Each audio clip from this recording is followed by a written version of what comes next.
Hello बच्चों, चलिए प्रश्न को पढ़ते हैं। प्रश्न में है सही जोड़ियां मिलाइए। यहाँ है कॉलम ए और कॉलम बी।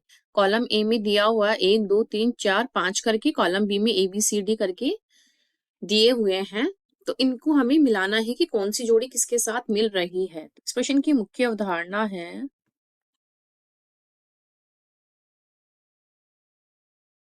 मुख्य अवधारणा पादपों में आकार रेखी।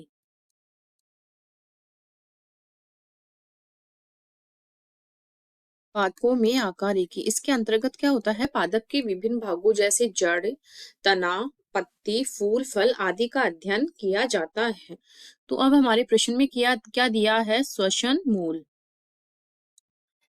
तो जो श्वसन मूल है ये राइजोफोरा में पाई जाती है। ये जहां पर नमक ज्यादा उपस्थित होता है उन स्थानों में या दलदली स्थानों में ये उगती है। तो इनका उदाहरण है राइजोफोरा।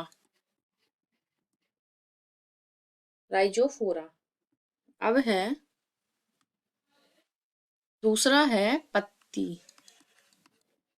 तो पत्ती किसमें पाई जाती है, ये विक्टोरिया। विक्टोरिया क्या, एक लीलिएसी कुल का जो पादप है जो कि पानी में उगता है, विक्टोरिया अमेजोनिका।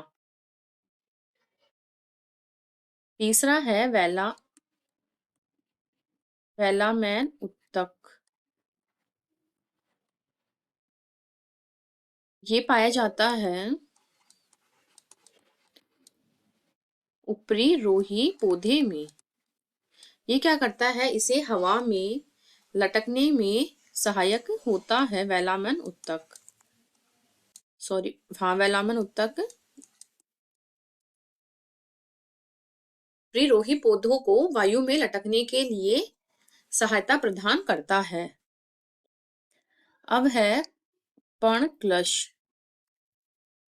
पर्णक्लश क्या होता है, जो नेपंथीज होते हैं इन पादपों की जो पत्तियां होती है वो क्लश का रूप धारण कर लेती है, क्योंकि ये ऐसे स्थान पर उगते हैं जहां पर नाइट्रोजन की कमी होती है। तो ये जो पर्ण जो होती है क्लश रूप का जो रूपांतरण कर लेती है, उसके अंदर काफी सारे पाचक एंजाइम होते हैं जो कीट ये पचित करते हैं, उनका पाचन करने वाले एंजाइम उपस्थित होते हैं, जिससे ये इनके अंदर हुई कमी, जो नाइट्रोजन की कमी होती है, उसको पूरा करते हैं। अब है परजीवी मूल। ये क्या करते हैं, किसी दूसरे पादप पर अपना जीवन व्यतीत करते हैं। क्यूस्कुटा कस्क्यूटा, जिसको अम्रबेल भी बोलते हैं, अमरबेल। तो इस प्रकार से हमारे हो जाएंगे, ए का हो जाएगा ई, बी का हो जाएगा 3 4 5।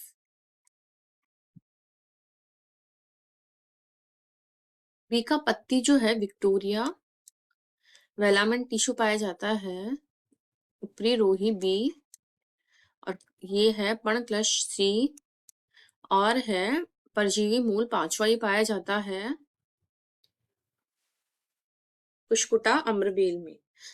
तो इस प्रकार ये हमारे सही विकल्प हो गए। अगर हम यहाँ भी मिलाना चाहे तो ये हो जाएगा ई में, ये इसमें हो जाएगा वेलामन टिश्यू, बी में हो जाएगा पर्णक्लश नेफेंथीज परजीवी मूल। आशा करती हूँ आपको इस प्रश्न का हल समझ में आया होगा। धन्यवाद।